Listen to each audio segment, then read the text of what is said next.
What is going on, everyone? My name is Andy. Welcome back to another FPL video. In this one, it's some of my final thoughts ahead of the Game Week 9 deadline, which, by the way, is today at 6:30 UK time, so it's not a Saturday deadline this week. And because of that, I've recorded this video on Thursday to make sure it can go out early on Friday, so you get a chance to watch it before the deadline. So there's a little bit less team news in this one, because a lot of the press conferences are on Friday, but I've covered the stuff from midweek and also answered a bunch of your questions as well. So let's get into it. So let's start with Liverpool's game against Frankfurt in the Champions League. And the big news here is that Salah was benched.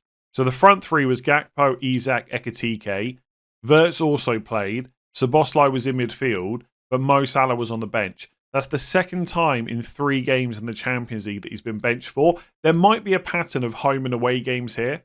So he played the home game in the Champions League and has been benched for the 2 away ones. So possibly that's something we're going to see. If it's a midweek game and it's away from home, Slot's going to use it as an excuse to give Salah a little bit of a rest. Who knows? Maybe he just gets benched for midweek games from here on out. It's hard to know. Some people have asked me, will he go for the same lineup? It worked really well, bearing in mind they'd lost 4 games in a row. They scored 5 goals. Will he go for the same lineup? Well, 1, he can't probably do that because Isak's probably injured, which I'll come on to in a second. But 2, I just don't see Salah getting benched again. Not for 2 games in a row. You do it once, that's fine. That's just a rest. You do it twice, 2 games in a row, that's a headline. That's a big news story in terms of football. He's just going to start against Brentford away. I don't see him necessarily getting benched in the league. If it's going to happen, it's game week 14 against Sunderland at home because that's a midweek fixture. So if you've got Salah and you wanted to keep him, that's fine. He's going to start against Brentford away. I don't really have any doubts on that. As I've said many times now, if it's one of Haaland or Salah, it's got to be Haaland. Isak did get injured, went off at half-time with a groin problem. We don't yet know how long he's going to be out for. You will hear from Slot today, after I've recorded this video in his press conference.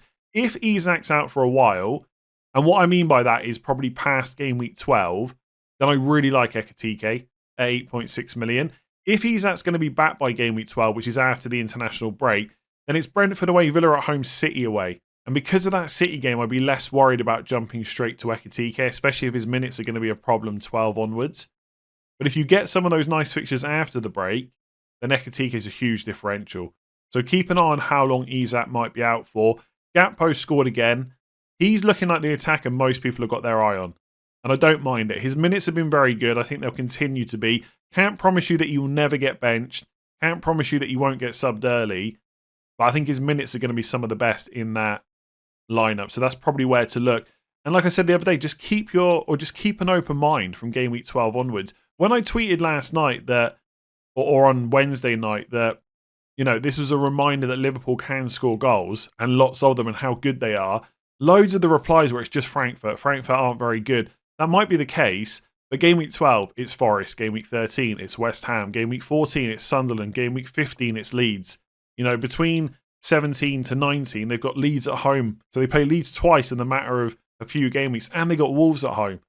Like, Frankfurt might be bad, but how good do you think Forest, West Ham, Sunderland, Leeds, and Wolves are? And I know Leeds are not bad. They'll probably stay up this year. Sunderland have started well, but come on.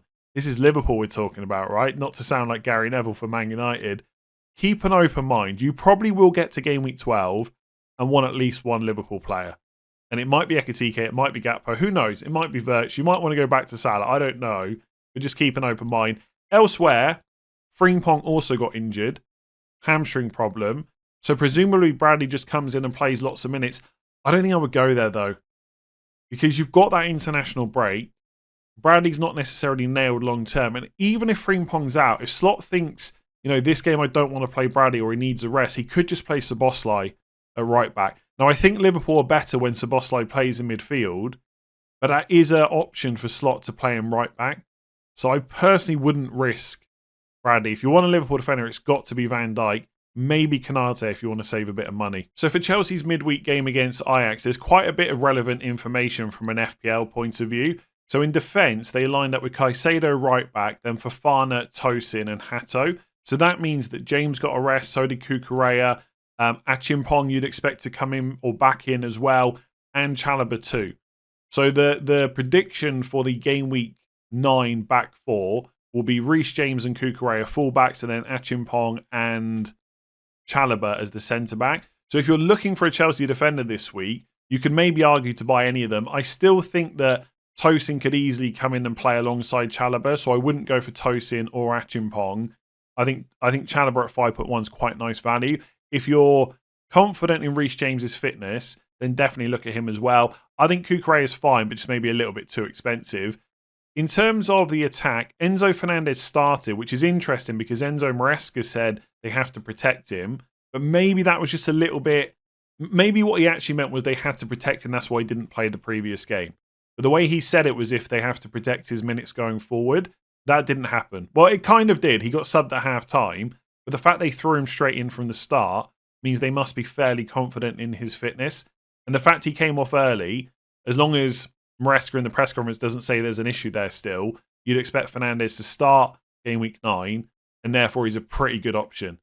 He took the first penalty for Chelsea, by the way, but he gave the second one to Esteval. So he's got a little bit of the Saka in him where he is happy to give up a penalty. Bruno Fernandes did that once, by the way. He scored a penalty, then the second one he gave up, I think, to Rashford. But Fernandes, probably first choice penalty taker. João Pedro wasn't on the pitch, or he wasn't in the squad because he was suspended. So maybe João Pedro would take it, but I think it's Enzo Fernandez, first choice with no Cole Palmer. And then Guiu started up front, and he scored, and he got subbed at half time, like Enzo Fernandez. I think Guiu will start the next game, which means we'll probably have João Pedro number 10, and then Enzo Fernandez playing as an 8, who will still get forward plenty and still be a good FPL pick. Can I guarantee that Guiu will start? No. And I wouldn't be surprised if he's on the bench, but I just think they look better against Forest when he came on at half-time and played number 9. He started against Ajax and scored. He's been subbed early, so fitness isn't a problem. The problem is that Enzo Maresca keeps mentioning Tyreek George as someone else that can also play number 9, and he came on and he scored as well. So I would probably see the Guiu situation like this. I wouldn't go out of your way to bring him in just to play him this week because you really think he'll start, because he probably will, but it's not a guarantee. But if he's in your squad and you've got a decision between him and another player and you're not quite sure, unless that other player is amazing, which they're probably not, which is why you're thinking about maybe benching them, I would just play Guiu. I really would. You don't get opportunities like this in FPL very often where you've got a 4.3 million forward that is not that highly owned, I would say, from active teams, who's got a good fixture on paper, that is in a situation where you can start him this week, then probably never have to start him again. I think I would mostly lean towards playing Guiu. Not in every situation, right? It's always going to depend on which, like, I don't know, I'm trying to think of an example. I don't know, let's say you got Thiago who's playing Liverpool at home this week, or Guiu against Sunderland at home. I'd probably take the punt on Guiu. I'm trying to think of a player where I would start them over Guiu, like that people would actually, like, I don't know, let's say you got a Leeds defender versus Guiu. I mean, you probably should go the Leeds defender in that case. It's a pretty good fixture against West Ham. But I still think if it was me, I'd go Guiu. If he's already in my squad, I'm taking, like, surely, like, I love going for nailed on 90-minute players, right? Long term, it's just always more useful to have those kind of picks. I still feel like I've got a little bit in me where I can live a little bit. And if I had Guiu, I'd play him. It's a little bit different if you're transferring him in, though. But I think it's just a long way of saying I think he will probably start against Sunderland at home. And if you've got a close decision, I'd favour taking the more exciting pick.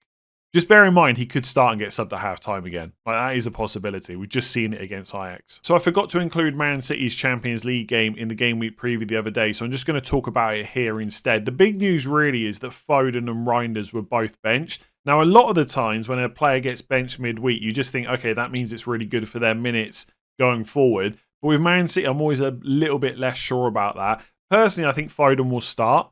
Longer term, I would be concerned about his minutes because, like, Marmoush is back now. You've got Cherky as well. Suddenly there's a lot more options in that midfield. So Foden long term, I'm not sure about, but I do think he'll start against Villa away. So unless you're absolutely desperate to get rid of him, or you need to maybe free up some money to get funds, I would just keep hold of him for at least one more week and then decide what to do game week 10. Reijnders, I think we will just see a minutes dip going forward. I think he probably will start Villa away and probably Bournemouth at home as well, but I'm a little bit less sure, and I'm also definitely less sure about how many minutes he will play. Like, we could see another early sub. So again, if you've got bigger problems to deal with, or it would just be easier for your team to not have to sell Reijnders this week, I think it's okay to keep him and to play him, because I do think he'll start against Villa, but the doubts are starting to creep in. So if you are thinking about moving him on anyway, and it would just make your life easier, I think you're fine to do that. There is a chance we get to game week 13 and Reijnders is still excellent value and the fixtures are very good for City 13 onwards, but that's still quite far away. And there is also a world where you get to game week 13 and you can't rely on Reijnders starting. So he's okay to keep, but I think if you can move him on this week or next week or sometime soon, I probably would do it. The other player that some of you might own is João Vardiol, who did start, but he played left back. You had Stones and Diaz in the two centre-back spots. That's a problem moving forward because there's competition for that left-back place, and Nico O'Reilly, Aït-Nouri's back as well. And Vardiol's not guaranteed to go and play centre-back. So, and I think, and I might be incorrect here, but I think I saw something about Pep talking about Vardiol and how many minutes he played last year, and that he still has to improve a little bit as centre-back. So I think he's a sell. I don't think you can guarantee that he's going to start this week or game week 10 because you've got competition at left back and centre back, and that's a problem when you cost what Vardiol costs. So I'd be looking to get rid of him. So Foden, Reijnders and Vardiol, all probably worth selling soon. Vardiol's probably the biggest priority, then Reijnders, then Foden in terms of how good I think their minutes will be over the next few weeks. So for Spurs Champions League game, Richarlison started as the number 9. I believe that Tel is not in the Spurs Champions League squad. And so it kind of makes sense that Richarlison starts this one and Tel probably starts against Everton away. If you've got Richarlison, as I said the other day, he's just got to be sold. You cannot trust his minutes.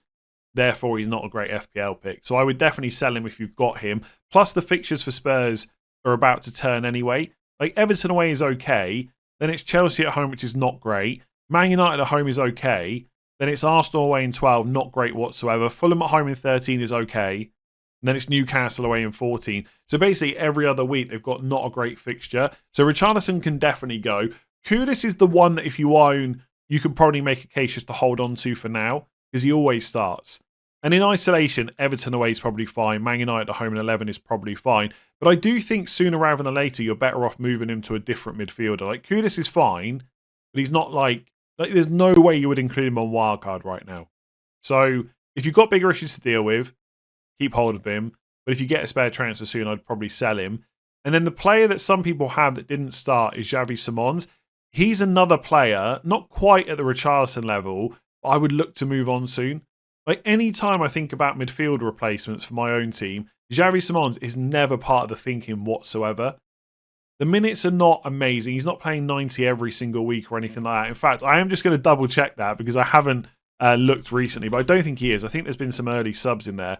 Yeah, 78, 73, 77 minutes last 3. So he's not playing 90 that regularly.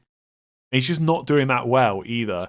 And the fixtures are pretty poor. So he's another one where you could absolutely keep him for Everton away. But if you've got a spare transfer suit, like in game week 10, Xavi Simons to Sarr, or Xavi Simons to Minter, or even like maybe in Jai, or even Xavi Simons to Enzo this week, they're all good moves. They're all players that I'd much rather have than Xavi Simons. Elsewhere, Vicario Porro, Van der Ven started. Romero's obviously carrying a knock at the moment. And I think that's about it. Doggy's got a problem as well.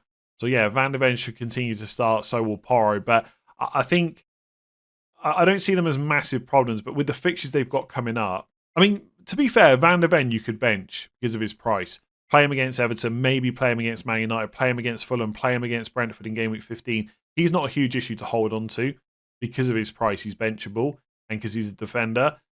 Kudus, Richarlison, Xavi Simons, wouldn't want them much longer. So we have got some team news ahead of Friday, so I'm just going to go through what we've got at the moment. For Sunderland, Alderete is unavailable for game week 9 because of concussion protocol. Hopefully he'll be back by game week 10. Probably not a major issue if you own him because he's away to Chelsea.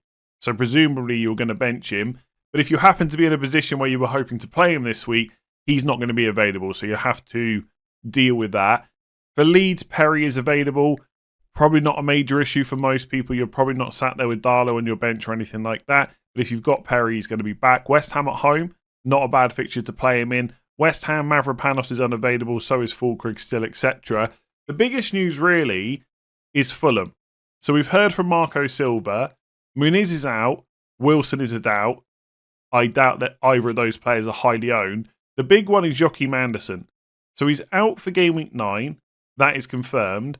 We don't know when he's going to be back yet. From what I could tell, Marco Silva didn't mention that. He said it's a hamstring injury. It's not that serious.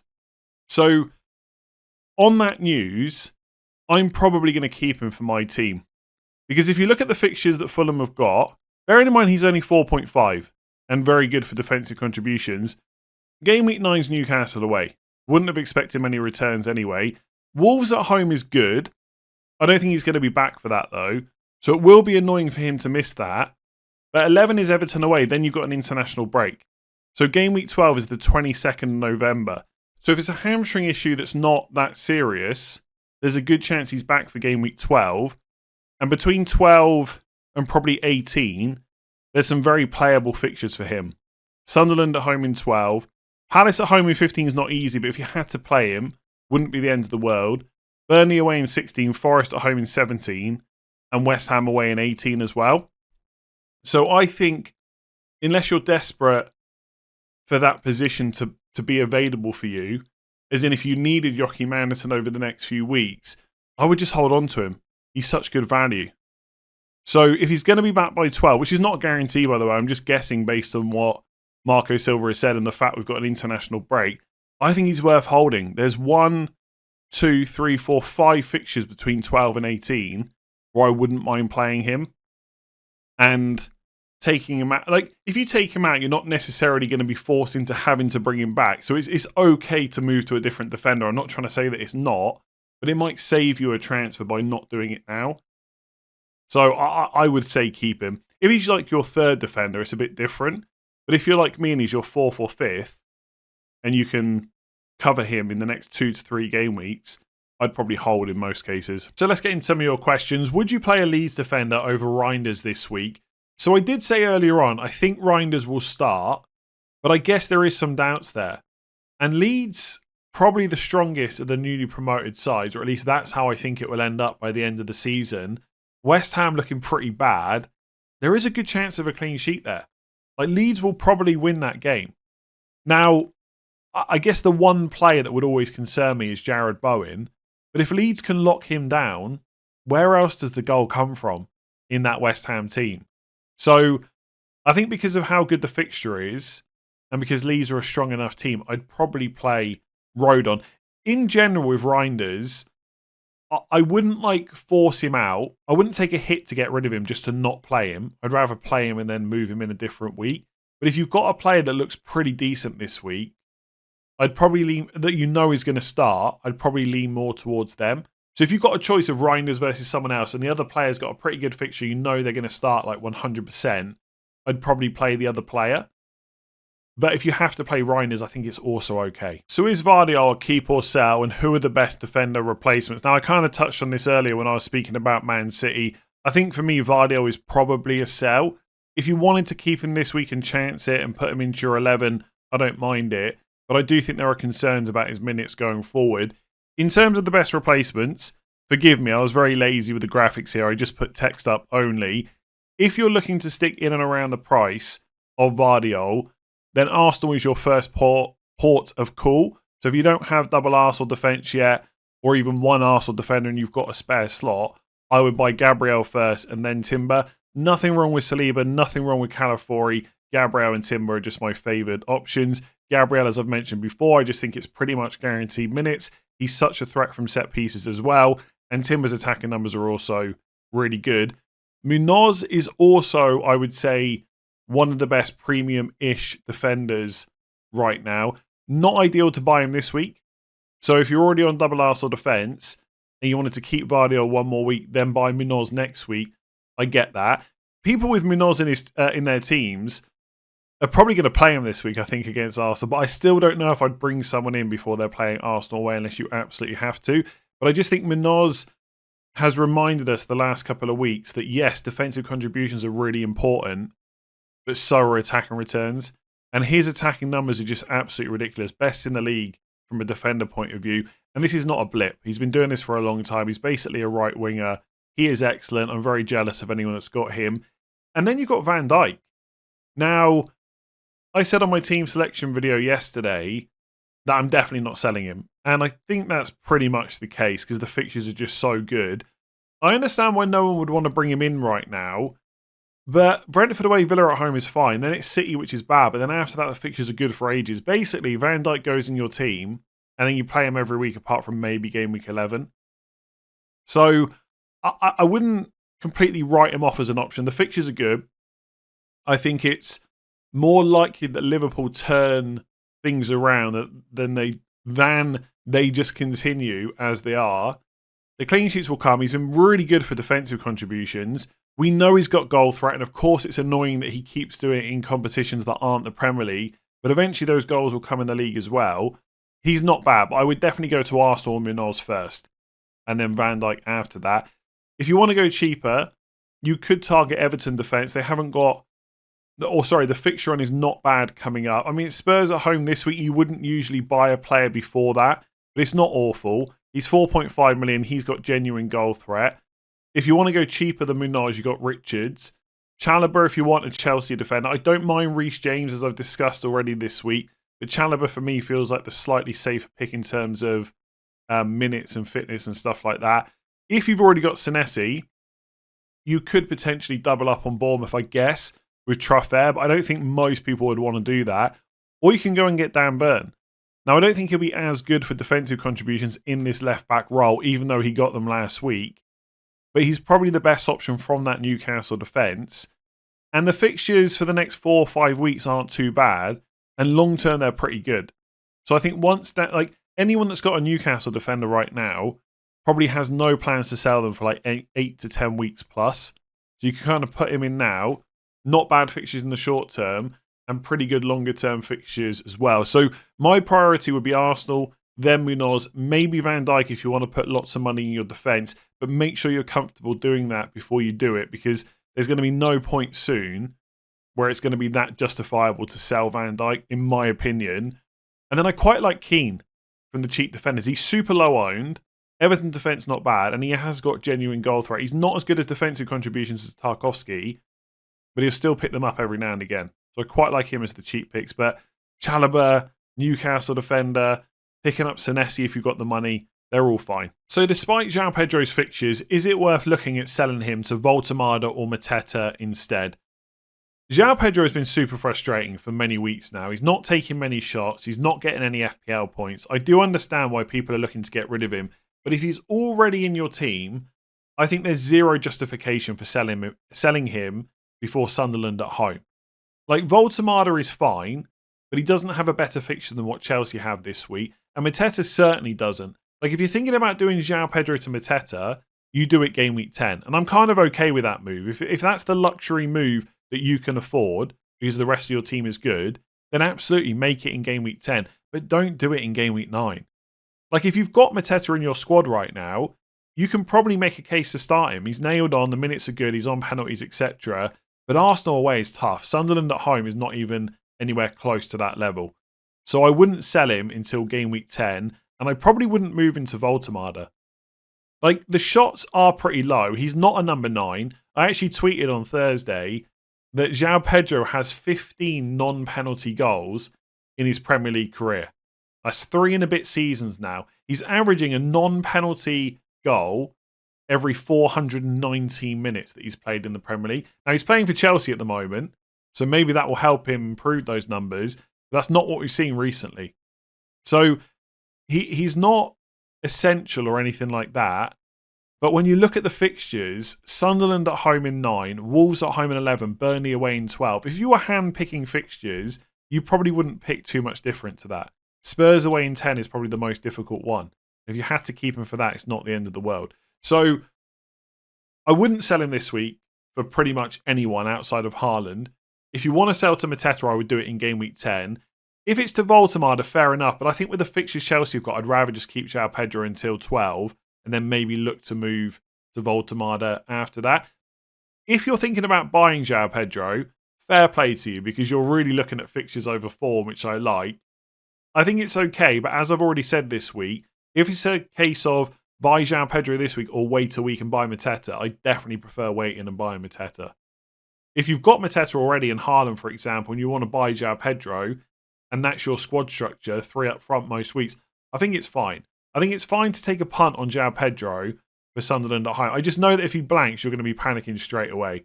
So I think in most cases, I probably would avoid buying him, but I would definitely avoid selling as well. There is no way I would do João Pedro to Mateta this week. I think that's absolutely crazy, even for team value purposes. So I need to sell Kudus to fund a move for double Arsenal defence. Who's the best 6 million midfielder? I think it's probably Minter at Brighton. Now, if you're buying him this week, it's before Man United away, which is not necessarily a fixture you go out of your way to target, but it's also not terrible. But the important thing is the fixtures from 10 onwards are really good.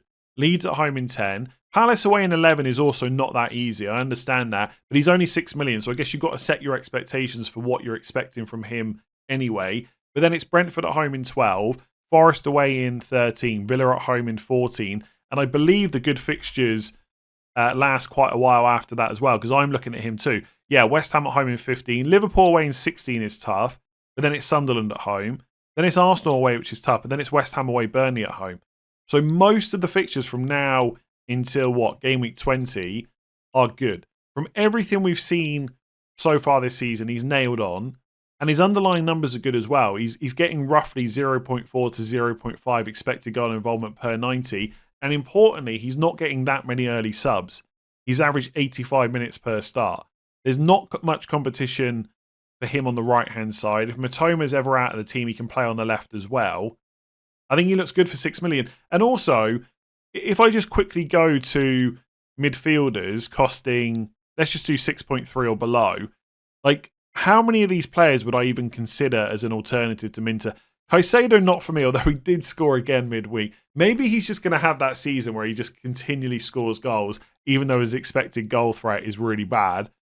There's no way I would buy Caicedo after Minter, not even close. Jadon Anthony, obviously, people loved him when he was getting goals. Last 2 games, that's kind of dried up a little bit. I actually don't think he's that bad of a pick. His underlying numbers have been okay, but the fixtures for Burnley are not amazing. They've got Arsenal and Chelsea next 4, Newcastle away in 15, etc. Again, I prefer Minter. Cullen, no. Gravenberch injured. This is the kind of level we're looking at for total points. Paulinho. Now, part of the reason he's done okay, 39 points, is, he scored twice, to be fair. I guess he's got defensive contributions quite a bit. He's only got it once. He's never going to keep these goals. Paulinho is not an option. Xhaka is fine at 5.1. Garner, no. Zubimendi, no. Stack, no. Tavernier, no. Reijnders, we just talked about selling. Paquetá, no. Don't do it to yourself. I can tell you as an owner, next 3 are fine. After that, I'm going to be looking to get rid. And not only am I going to be looking to get rid after the next 3, I'm eyeing up buying Minter in game week 12. I just have to hope his price doesn't go up too much between now and then. And then I'm just scanning the rest of the list. I'm not even going to waste your time talking about them. For me, it's Minter, and I don't think it's particularly close. But you could make an argument to go like a Xhaka or a Dewsbury Hall for that 5.1 million price point and spend the money elsewhere. I don't mind that. But if you want someone that you're happy to play most weeks that's going to get you some attacking returns, probably Minter right now. So do you think Thiago is the best third forward alongside Haaland and Mateta? If you're looking at his price or below, then probably. Because obviously you have got options a bit more expensive, like João Pedro, Voltemada, even Ekitike if Isak's out for a while. It depends what kind of squad structure you've got. If you're looking 6.1 or below, then it probably is Thiago. The reason I'm hesitating a little bit is because of Calvert-Lewin, who I know is a player that a lot of you can't stand. And if you're one of those people, don't buy him, of course, because he'll just frustrate you. But he is a little bit cheaper. His minutes are also good, and he's probably on penalties for Leeds. Whereas with Thiago, we don't quite know if he's on penalties. He took one with Sharda not on the pitch. Then when Sharda was on the pitch and they got another penalty, he took it, but he missed. So I think they will go back to Thiago, but I can't guarantee it. So it's hard to know. And also, when you look at the fixtures next 6, if this is a player you want to play every week, Liverpool at home in 9, Newcastle at home in 11, Arsenal away in 14, even Palace away in 10 is not great. So the fixture run's not amazing. But if you're just looking for someone to mostly sit on your bench that you know will play, or potentially you've got a bench boost still to play, I don't mind Thiago. 0.37 non-penalty expected goals per 90 is pretty good. If I go on Hub and look up Calvert-Lewin, he's at 0.33. So it's close between the two. And I think Leeds have got slightly better fixtures, although I could be talking rubbish about that. Let me just bring up Calvert-Lewin here. Yeah, so West Ham at home this week, I mean, is really nice. Villa at home in 12. To be fair, outside of that, it's a lot of away games. Brighton in 10, Forest in 11, although Forest is not bad. City away in 13, Chelsea at home in 14, Liverpool at home 15. I would say out of this 13 to 15 spell, Leeds fixtures are pretty good. It's not ideal, but like 13 to 15, not great. Before that, good. After that, pretty good up until game week 18. So I think it depends how often you're going to play this play. If you're not going to play them that much, I'd probably rather save 0.6 million and go for Calvert-Lewin, who's got better fixtures over the next kind of 8 to 10 weeks. But I'm also, as much as Calvert-Lewin was terrible for me last year, I'm not necessarily keeping that bias in mind when I'm talking about him. If you're someone that just gets frustrated whenever he plays football, just don't buy him.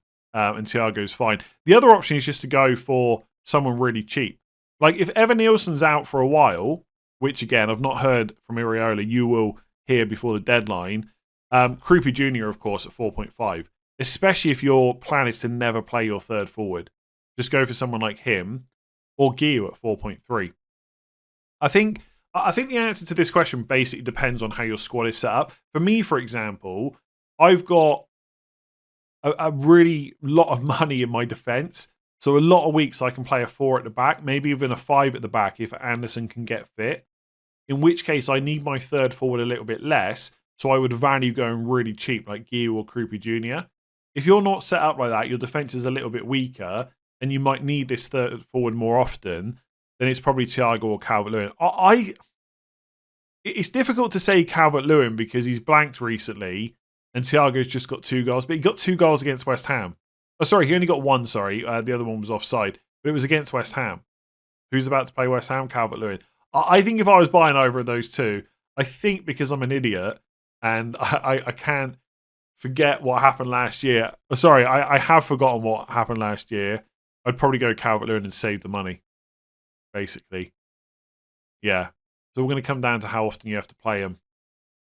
Actually, yeah, no, I would go Calvert-Lewin and save the 0.6 million, I think. But Thiago is also a pretty good pick. So is triple Arsenal defence worth a punt? I've said this before.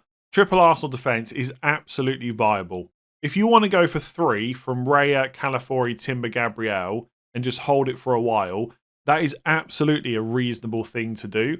I don't think that Gyökeres or Eze or Saka is absolutely essential. So if it fits your team better to go triple defence and you can handle that they may lose a clean sheet every now and again, and once a goal goes in, you lose 3 clean sheets at once. If you can handle that, then go for it because the fixtures are really good. This is what I would say to consider if you're looking at triple defence. 1, when you look at the fixture and they've got coming up, are there any games where you could see yourself captaining someone like Saka? So game week 10, for example, where Saka plays Burnley away, would that be a massive consideration for you, bearing in mind that Haaland's got Bournemouth at home that week? If you're looking at it saying, even if I own Saka, I definitely go Haaland, then not having Saka is not a problem, right? Because you're not going to look to captain him anyway. Game week 12, Spurs at home. I think Haaland's got someone away that week. I think it's Fulham. Let me just double check. Sorry, Newcastle away. So when Haaland's got Newcastle away and Saka's got Spurs at home, would you consider captaining Saka? If it's a case of I'm just always going Haaland or I'm going to own Salah at that point so it doesn't matter, then again, you don't need Saka. So these are the things to consider. I would also say, how comfortable are you having 3 defenders from one team? Because, of course, later on, you can make changes, but the chances are you're always going to have a bigger problem than selling an Arsenal player. And because of how good their fixtures are, whichever triple up you've got in the next couple of weeks, you're probably going to hold for quite a while. Because after Chelsea away in game week 13, the fixtures continue to be good. So right now, they're decent. Palace at home, Burnley away, Sunderland away. Spurs at home in 12 is also fine. I'd happily play all 3 of my Arsenal players in that game. Chelsea away a little bit tougher, although if you don't free hit that week, you'll probably play all 3 of your Arsenal players. Then Brentford at home, Villa away, Wolves at home, Everton away, Brighton at home, Villa at home, Bournemouth away. The fixtures are just good up until what? Game week 19. So whichever triple up you go for, are you prepared to hold it that long? And some people might say, I'll go triple defence now, I'll change it down the line. Of course, in an ideal world, if you've got spare transfers, you do that, but you might not have that. I mean, game week 16, we do get given 5 free or topped up to 5 free transfers. So you could just change it there. But you get what I mean, right? Be happy with the 3 that you select. So if you're between Saka and a third defender, for example, you're not quite sure, and you don't know how you're going to handle a clean sheet wipeout, just buy Saka.